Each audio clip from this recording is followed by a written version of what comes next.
Captain Jack Reynolds stood frozen at the main viewport of the UEA Defender, watching as the alien ships appeared one by one. First, there had been just one massive vessel at the edge of the solar system. Now there were 27. Each new arrival was bigger than Earth's largest warship. "Status report," he ordered, his voice steady despite the cold fear gripping his chest. Lisa, his communications officer, looked up from her screen with wide eyes. "Sir, they're positioning themselves around Earth's orbit. They've surrounded us completely." The bridge fell silent. Humanity had dreamed of first contact for centuries. But not like this. Not with giant warships appearing without warning. "Any response to our greeting message?" Jack asked. Lisa shook her head, nothing for the first hour. But now, she pressed a button, and a strange sound filled the bridge. It was like crystal being struck, followed by words translated by the computer. "Primitive species. Your technology is basic. Your defenses are weak. We are the Vexor Empire. We claim this system as ours. Surrender now." Jack's jaw tightened. Earth had only recently developed faster than light travel. The United Earth Alliance had built a small fleet of ships, mostly for exploration. They weren't ready for a war with an advanced alien race. "Sir, look." The tactical officer pointed at the main screen. One of the Vexor ships had fired on an Earth defense satellite, destroying it instantly. The message was clear. This was not a bluff. "They're scanning all our ships," the sensor officer reported. "And they're laughing. The translation says they're calling our vessels children's toys and space junk." Jack turned to his second-in-command, Mike Davis. "Options." Mike looked grim. "Our 10 ships against their 27. And each of theirs is at least 5 times bigger than ours.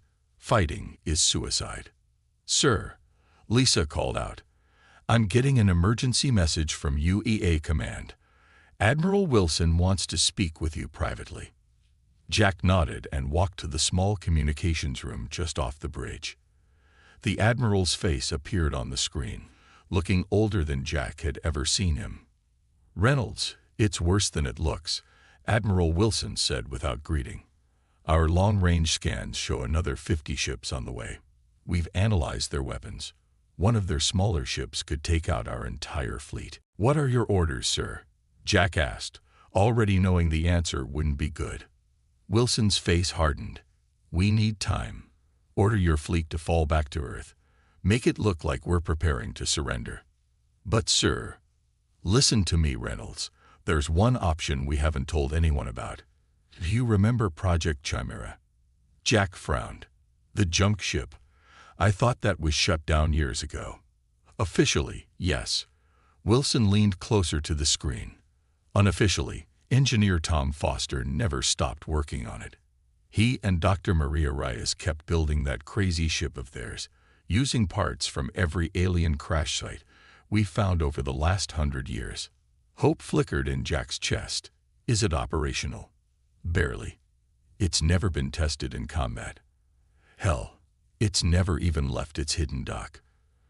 But it's the only ship we have that might surprise these Vexor. They're scanning our technology and dismissing it because they've seen it all before. But the Phoenix is different. It's a mishmash of a dozen different alien technologies that were never meant to work together." Jack thought quickly.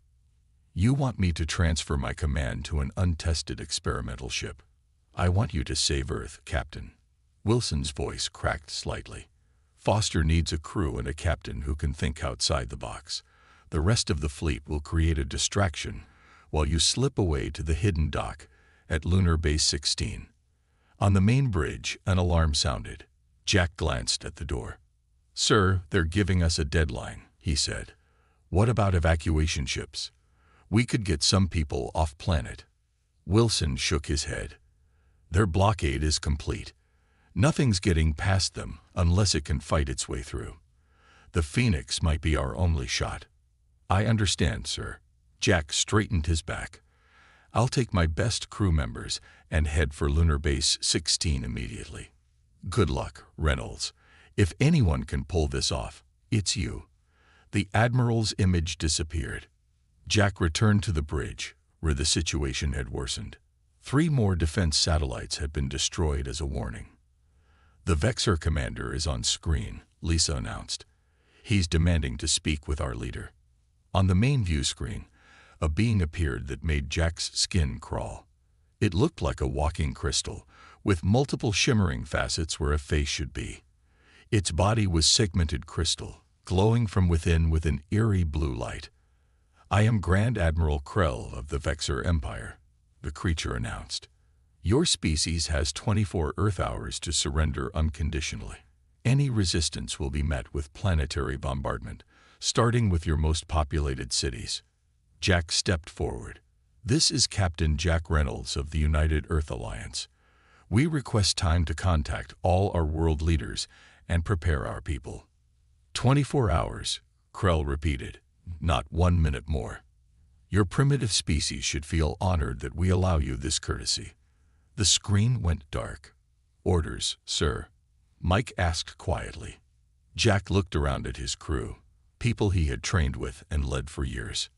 "Mike, you'll take command of the Defender. Make it look like we're preparing to surrender. Keep the Vexor busy and distracted." "And you, sir." Jack took a deep breath. "I need volunteers for a special mission. It's dangerous, probably suicidal, but it might be Earth's only chance." To his surprise, every officer on the bridge raised their hand immediately.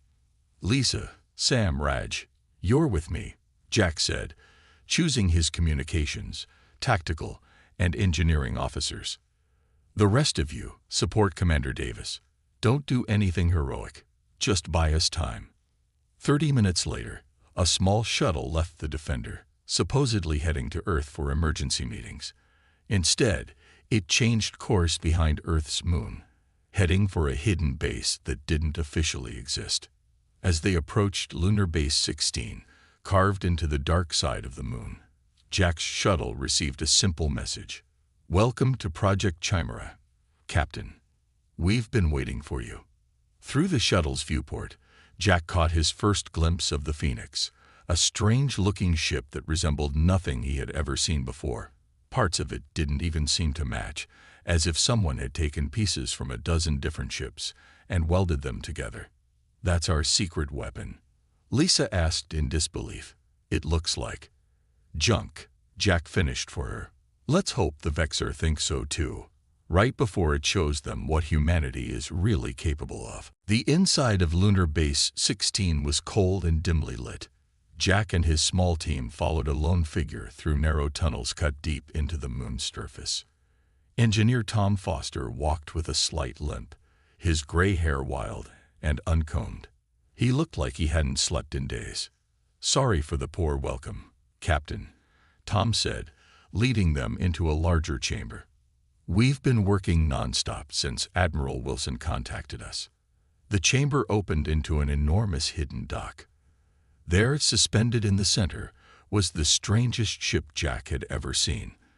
Parts of it gleamed like silver, while others were dull brown or matte black. Some sections looked smooth and advanced, others rough and primitive. It truly was a patchwork of technologies. "So this is the Phoenix," Jack said, trying to hide his doubt. "Don't judge her by how she looks," Tom replied with a hint of pride. "She's got technologies from 12 different alien crash sites, plus some human innovations no one has tried before." Jack noticed about 20 people working on the ship, all moving with urgent purpose. A woman in a lab coat spotted them and headed over. She had short black hair and tired eyes that nonetheless shone with intelligence. "Dr. Maria Reyes," Tom introduced her, "the real genius behind the Phoenix." "That's not true," Maria said. "Tom built the impossible. I just made the impossible work together." "What exactly can this ship do?" Jack asked, getting straight to the point. Maria smiled. "Better to show you. Come aboard." Inside, the Phoenix was just as strange as its exterior. Some corridors were wide, others narrow. Control panels seemed to use different design philosophies, and the lighting changed from section to section. The bridge is a mix of human and alien interfaces, Maria explained as they entered a circular room. We've adapted everything to be used by human hands and minds, but it will take some getting used to. Jack ran his hand over a console. We don't have time for a learning curve. The Vexor gave us 24 hours before they attack Earth.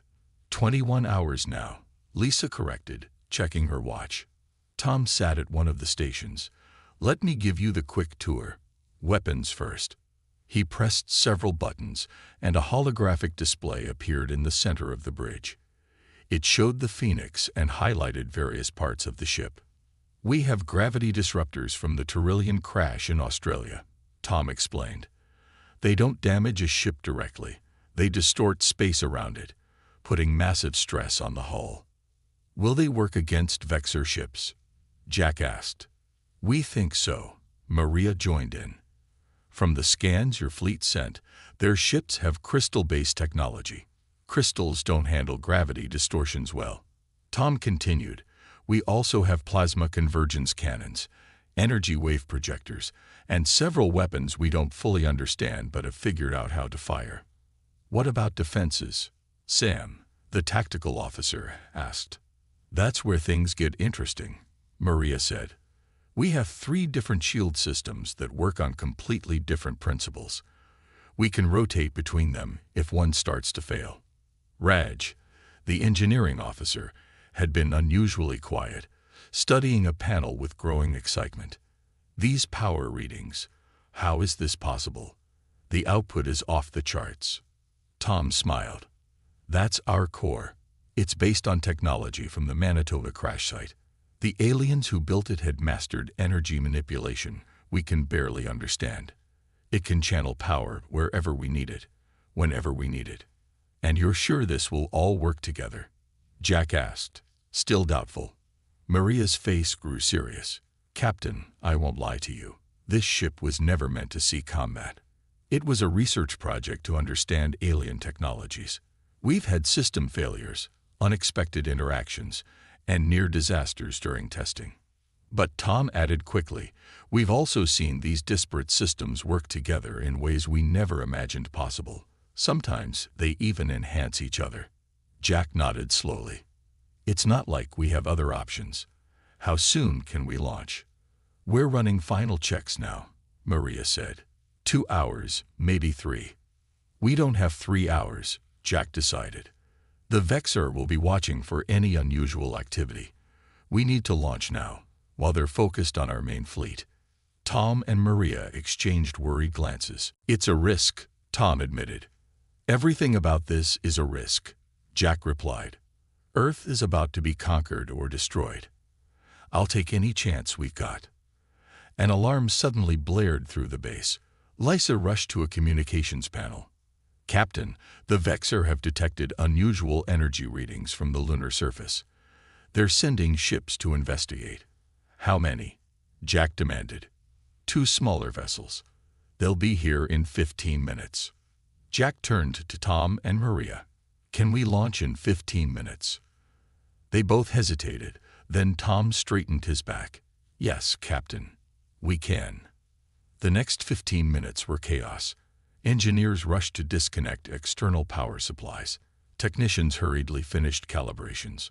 Crew members who had been working on the Phoenix for years said quick goodbyes as Jack's small team took their places. Artificial gravity online, Raj reported from engineering. Communications ready, Lisa added from her station. Weapons, I think they're ready, Sam said with less confidence. Jack took the captain's chair at the center of the bridge. It adjusted to his body automatically, feeling strangely comfortable despite its alien design. Tom, Maria, I want you both on the bridge, Jack ordered. No one knows this ship better than you do. The countdown to launch began as the dock's massive doors started to open above them. Through the view screen, Jack could see the starry blackness of space. Vexor ships approaching, Lisa warned. They're scanning the base. Launch now, Jack ordered. The Phoenix shuddered as its engines fired. The ship rose smoothly at first, then jerked sideways unexpectedly. Warning lights flashed across several stations. Power fluctuation in the main drive, Maria explained, her fingers flying across her console. Compensating. The ship steadied itself and continued upward, emerging from the hidden base into open space. Almost immediately, two crystal-like Vexor ships appeared on the view screen. Turning to face them. "They're hailing us," Lisa reported. "Ignore them," Jack said. "Tom, are those gravity disruptors ready?" Tom nodded. "Targeting systems online. But Captain, we've never fired them outside of simulations." "No time like the present," Jack replied grimly. "Target the lid ship and fire." The Phoenix shuddered again as the alien weapon activated.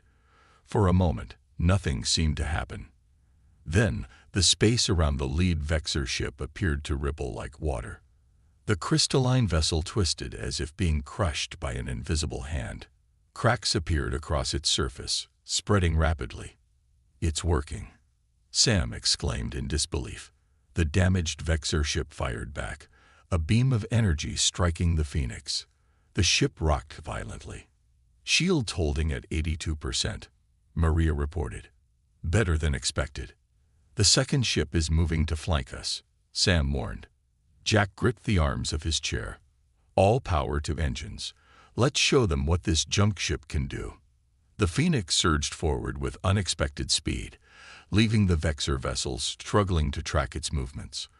As they headed toward Earth and the main Vexor fleet, Jack allowed himself a small smile. "Send a message to Admiral Wilson," he told Lisa. "Tell him the Phoenix has left the nest." The Phoenix sped toward Earth, leaving the two damaged Vexor scout ships behind. Through the main view screen, Jack could see his home planet, beautiful and blue, surrounded by the crystalline Vexor fleet like predators circling their prey. "Status report," Jack ordered. "Shield stable at 79%, Maria reported. "That hit we took caused some power fluctuations, but nothing serious." "Our weapons are fully charged again," Sam added from tactical. "The gravity disruptors worked better than expected." Tom pointed to a display showing Earth's defensive fleet. "The UEA ships are in defensive positions around the planet. They're making it look like they're preparing to surrender, just as planned." Jack studied the Vexor fleet positions. Their ships formed a perfect blockade around Earth, with the massive flagship at the center. According to the Phoenix's scans, the flagship was 3 times larger than any other vessel in their fleet. "We need a plan," Jack said, thinking out loud. "We can't take on their entire fleet, even with our surprise weapons." Lisa looked up from her communication station. "Captain, I'm detecting unusual patterns in the Vexor communications. Their ships seem to be constantly sending data back and forth to the flagship." Maria moved to Lisa's station, studying the readings. "It's not just communications. It looks like command and control signals. Everything flows through the flagship. A centralized command structure," Jack mused. "That could be a weakness." Tom joined them, his eyes lighting up with sudden inspiration. "Captain, remember the Manitoba crash technology? The aliens had a way to disrupt energy patterns using counter frequencies." "What are you thinking?" Jack asked. "The Vexor are crystal-based life forms with crystal ships," Tom explained. "Crystals operate on specific frequency patterns. If we can identify their command frequency, we could disrupt their entire fleet at once." Maria finished excitedly. "But we'd need to get close to the flagship to analyze its exact frequency pattern." Jack leaned back in his chair, considering their options. "So we need to get close to the biggest, most heavily armed ship in their fleet, without getting blown to pieces. We still have our disguise," Raj suggested from engineering. "The Phoenix doesn't look like a standard Earth warship. We could try to approach as a civilian vessel seeking to negotiate. Or," Sam added, "we could modify our sensor profile to look like space debris. After our battle with those scouts, the Vexor might think we were destroyed." Jack nodded slowly. "Let's do both. We'll adjust our profile to look like damaged civilian ship debris. If they scan us, they might think we're just wreckage from one of their attacks." The crew got to work. Maria and Tom modified the Phoenix's energy signature to appear weak and failing. Sam adjusted the shield harmonics to scatter scanning beams in a way that would make the ship look broken apart. Raj diverted power from non-essential systems to enhance their disguise. Approaching Earth defense perimeter, Lisa announced an hour later. Vexor ships are on high alert, but not targeting us specifically. Jack watched the massive Vexor fleet grow larger on the view screen. Take us in slow, like we're drifting. The Phoenix moved gradually toward the center of the Vexor formation. Every minute felt like an hour as they passed between giant crystal ships, any of which could destroy them with a single volley if their disguise failed. "We're being scanned," Maria warned, tension in her voice. Everyone on the bridge held their breath. "They're classifying us as debris," she finally reported with relief. "Our disguise is working." As they drifted closer to the flagship, Lisa worked silently at her station, recording and analyzing the Vexor communication patterns. Tom and Maria joined her, their faces tense with concentration. "I think I've got it," Lisa said finally. "Their command signals pulse at a specific crystalline frequency. It's unlike anything I've seen before." Tom studied the data. "We can use the Manitoba technology to generate an inverse wave. It should disrupt their command network completely." "For how long?" Jack asked. "Minutes at most," Maria admitted. "Once they realize what's happening, they'll adapt." "Minutes might be enough," Jack decided. "We'll hit their flagship with everything we've got the moment their network goes down." The Phoenix continued its slow approach, now less than 10 kilometers from the massive Vexor flagship. Up close, it was even more impressive. A giant crystal structure that sparkled with internal energy, bristling with weapons. "We're in position," Sam reported. "All weapons locked on their key structural points." Jack took a deep breath. "Lisa, are you ready with the disruptor signal?" She nodded, her finger hovering over the activation control. "Ready, Captain." "Raj, prepare to divert all power to weapons the moment we fire the disruptor." "Standing by, sir." Jack looked around at his crew, a mix of military officers and civilian engineers, united in their desperate mission to save Earth. They all looked back at him with determination in their eyes. "On my mark," Jack said. 3, 2, 1, mark. Lisa activated the frequency disruptor. For a moment, nothing seemed to happen. Then, the lights inside the Vexor flagship flickered visibly. Throughout the fleet, the crystal ships began to drift slightly out of formation. "It's working," Maria exclaimed. "Their command network is crashing." "All power to weapons," Jack ordered immediately. "Fire everything we've got." The Phoenix suddenly dropped its disguise and unleashed its full arsenal. Gravity disruptors twisted space around the flagship's command section. Plasma beams struck its weapons arrays. Energy pulses targeted its engines. The flagship, caught completely by surprise, couldn't respond fast enough. Cracks appeared across its crystalline surface as the gravity weapons put impossible strain on its structure. "They're returning fire," Sam warned. A massive energy beam struck the Phoenix, sending the ship spinning. Warning lights flashed across all stations as systems overloaded. "Shields down to 42%. Maria reported, fighting to stabilize her console after the hit. "Keep firing," Jack ordered. "Everything we've got." The Phoenix continued its attack, pouring all its power into its weapons. Around them, the Vexor fleet was in chaos, ships moving erratically without coordinated commands. "The flagship's main reactor is destabilizing," Tom reported, reading the scanner data. "If it goes critical." He never finished the sentence. The center of the Vexor flagship began to glow with blindingly bright light. Energy cascaded through its crystal structure in waves. "Evasive maneuvers," Jack shouted. "Get us out of here." Raj diverted all remaining power to engines. The Phoenix turned away from the flagship and accelerated just as the massive crystal vessel shattered in a spectacular explosion. The shockwave hit them like a wall, throwing everyone against their restraints.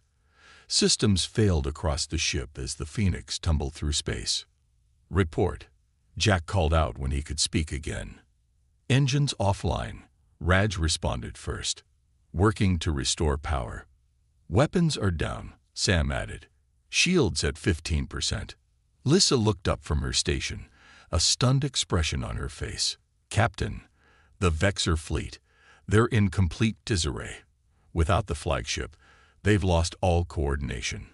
On the view screen, they could see the Vexor ships moving randomly, some firing at each other in confusion, others beginning to retreat.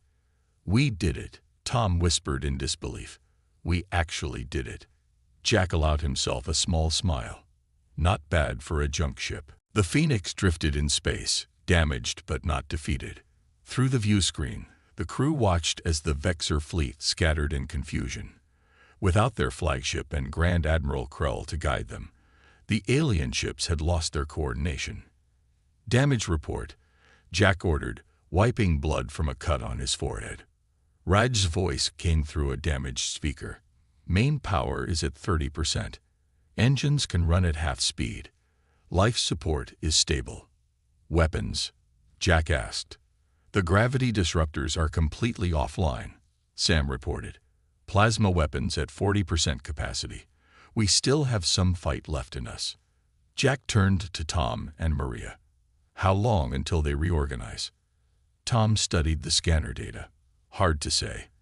Their command structure was completely centralized. Without the flagship, they'll need time to establish a new chain of command.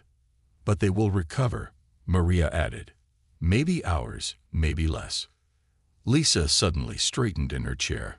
Captain, I'm receiving a transmission from the UEA Defender. Commander Davis is requesting to speak with you. Put him through, Jack ordered. Mike Davis appeared on screen, his uniform torn and his bridge filled with smoke. Captain Reynolds, you're alive. We saw the flagship explode and thought you might have gone with it.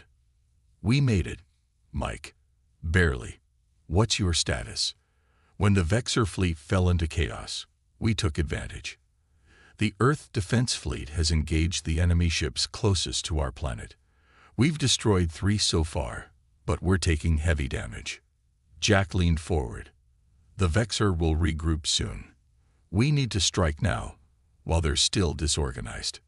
Agreed, Mike replied. Admiral Wilson has ordered all Earth ships to attack. But we need the Phoenix. Whatever you did to their flagship, we need you to do it again to the remaining ships. Jack looked at Tom and Maria. Can we? Maria shook her head. The Manitoba technology is burned out. We overloaded it against the flagship. But, Tom added with a small smile, we still have a few tricks up our sleeve. The Arcturus energy manipulation system. We haven't tried it yet. What does it do? Jack asked. In theory, it can absorb energy from weapons fire and redirect it, Tom explained. If we could get close enough to the largest remaining Vexor ship, we might be able to use their own weapons against the rest of their fleet. Jack nodded. It's worth a shot. Mike, we're heading back into the fight. Have the Earth fleet focus on the smaller Vexor ships. We'll take on their new command vessel. Good luck, Captain, Mike said. Earth is counting on you. As the transmission ended, Jack turned to the crew. Raj, give me everything you can from the engines. Lisa, scan for the largest remaining Vexor ship. That's our target. The Phoenix limped back toward the battle, its mismatched systems struggling to keep the ship functioning. Through the view screen, they could see the Earth Defense Fleet engaging the scattered Vexor ships. Though outnumbered, the human vessels were fighting with everything they had. There, Lisa pointed to a large crystal ship that was flashing signals to the others. That appears to be their new command vessel. They're trying to reorganize the fleet. Set course, Jack ordered. Sam, prepare the Arcturus system. Sam looked uncertain. Captain, we've never tested this system in actual combat. The power requirements are enormous. We don't have a choice, Jack replied. We need to end this fight before they regroup. As the Phoenix approached the new Vexor command ship, they could see it was already gathering other vessels around it, forming a defensive position. They'd spotted us, Lisa warned. They're targeting our ship specifically. They must have identified us as the threat that destroyed their flagship. Good, Jack said grimly. I want their attention. The Vexor ships opened fire. Energy beams struck the Phoenix from multiple directions, overloading its weakened shields. Shields failing, Maria reported as the ship shook violently. We can't take much more of this. Activate the Arcturus system, Jack ordered. Tom's fingers flew across his console. Arcturus system coming online. Energy absorption fields activated. The Phoenix shuddered as the alien technology activated. Strange, glowing panels unfolded from the ship's hull. Technology salvaged from the Arcturus crash decades ago. As the Vexor weapons struck these panels, something remarkable happened. Instead of damaging the Phoenix, the energy seemed to flow into the panels, making them glow brighter. It's working, Tom exclaimed in amazement. We're absorbing their weapons fire. Power levels rising rapidly, Raj reported from engineering. The Arcturus system is channeling the energy directly into our power core. We're at 200% capacity and climbing. Can we redirect it? Jack asked. Maria nodded. Theoretically, yes. The system was designed to collect energy and release it in a controlled burst. Then let's give them a taste of their own medicine, Jack said. Target their command ship. The Phoenix turned toward the large Vexor vessel, still absorbing energy from the attacks of the surrounding ships. The strange panels on its hull were now glowing so brightly they were painful to look at. Energy redirection ready, Tom announced. Fire, Jack ordered. A massive beam of pure energy burst from the Phoenix, striking the Vexor command ship directly in its center. The crystalline vessel couldn't withstand the concentrated power of its own fleet's weapons. It cracked along its length, light pouring from the fissures, before breaking apart in a shower of crystal fragments. The surrounding Vexor ships, witnessing the destruction of their second command vessel in less than an hour, began to retreat. They're pulling back, Lissa reported excitedly. The entire fleet is withdrawing. On the main screen, they could see the Vexor ships turning away from Earth, forming up into a disorganized retreat formation. We did it, Sam whispered in disbelief. But Jack noticed something concerning on the ship's status display. Tom, the Arcturus system is still drawing power. Why hasn't it shut down? Tom's expression changed from joy to worry as he checked his readings. The system's containment field is failing. We absorbed too much energy too quickly. What does that mean? Jack demanded. It means, Maria explained, her voice tight, that we have about 5 minutes before the energy overloads our core and the Phoenix tears itself apart. Jack thought quickly. Raj, can we eject the core? Negative, Captain, Raj replied. The core is integrated with multiple systems. It's the heart of the ship. Can we use the energy somehow? Burn it off. Tom and Maria exchanged glances. There might be a way, Tom said slowly. But it's risky. Everything about this mission has been risky, Jack replied. What's your idea? We could reconfigure the Manitoba technology, Maria suggested. Use it as a channel for the excess energy. Create one massive pulse that might disable any remaining Vexor ships. Do it, Jack ordered. Lisa, warn the Earth fleet to pull back to a safe distance. As Tom and Maria worked frantically to reconfigure the ship's systems, Jack watched the Vexor fleet continuing its retreat. They had won the battle, but the Phoenix might not survive to celebrate the victory. Reconfiguration complete, Tom announced. The Manitoba system is ready to channel the energy, but this will burn out every system we have left.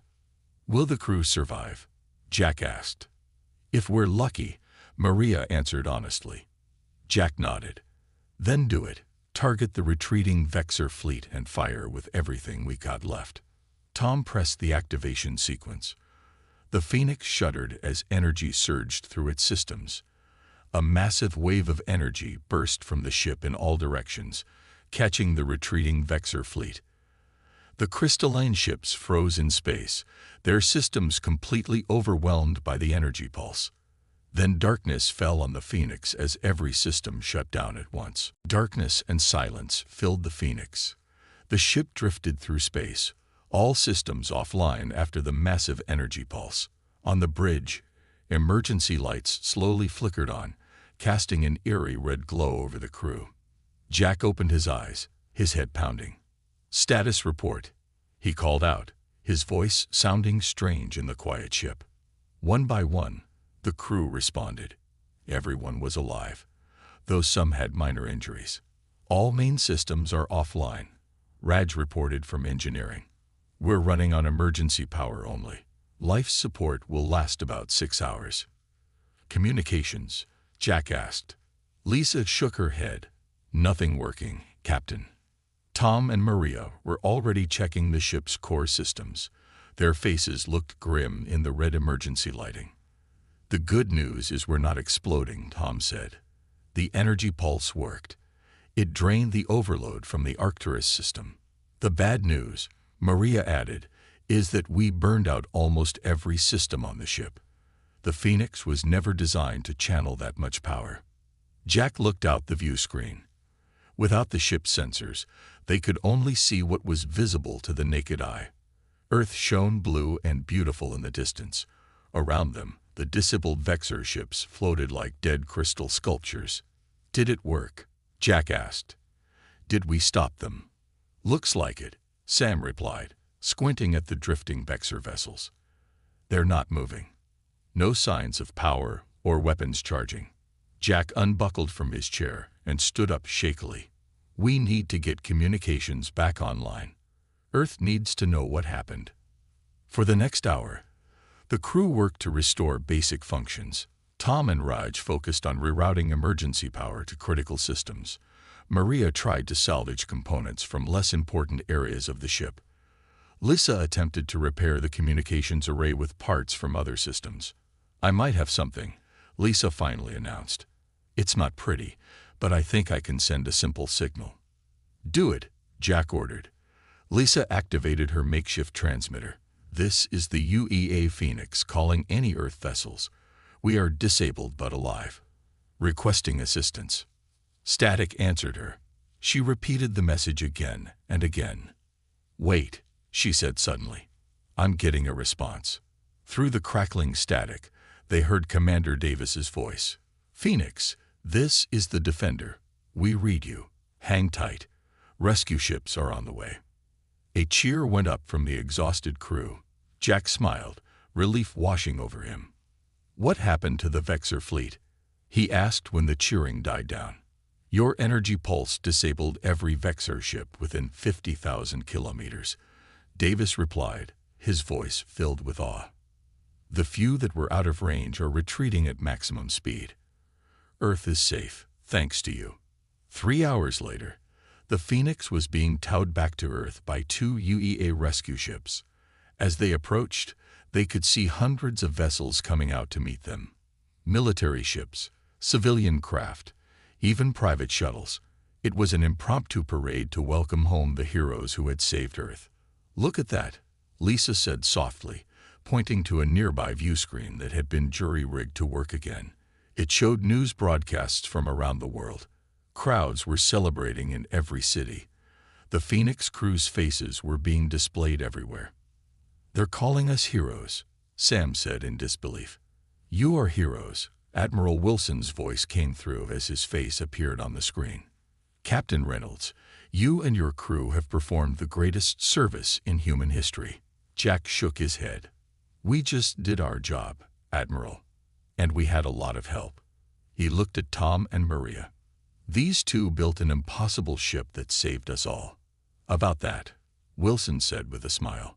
"The UEA Council has unanimously approved full funding for Project Chimera. They want a fleet of Phoenix-class ships as soon as possible." Tom's eyes widened. "A fleet? But the Phoenix was one of a kind. We built it from salvage technology. We can't mass-produce alien tech we barely understand." "You won't have to," Wilson replied. "The Vexor ships we disabled, they're intact. The Council has authorized recovery operations to begin immediately.